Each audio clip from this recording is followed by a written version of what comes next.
Financial অ্যাবিলিটির আরেকটি question হতে পারে যে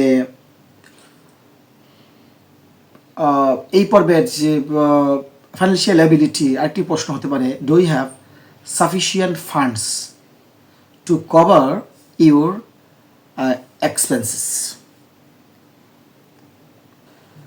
হ্যাঁ, তাহলে পুরোটা হবে কি, আমি ভেঙে ভেঙে তো বলি, বুঝেন যে কেন আস্তে আস্তে বলি যাতে বুঝতে সুবিধা হয়। অনেক ইংলিশ টিচাররা তো এটাকে নিয়ে অনেক কিছু বলতে চান, একটু ভাব নেই, আমি এরকমটা না। Do you have sufficient funds to cover your expenses, এর অর্থ কি?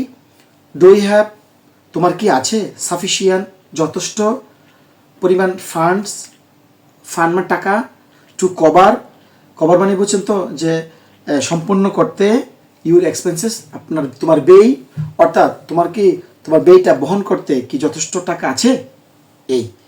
কিন্তু কথাটা হলো, আগে বলেছি এখনো বলি, ডু ইউ হ্যাভ, এটা বলবো do you have sufficient funds to cover your expenses, বুঝছেন? তাহলে তো উচ্চারণটা শিখলেন, বিদেশিরা কী বলে, do you have sufficient funds to cover your expenses, কথাটা এইভাবে বলবে। তার বাংলা তো আছে, যদি কথাটা বলে উত্তরটা দিবেন এইভাবে যে yes I have sufficient funds. Yes, I have sufficient funds.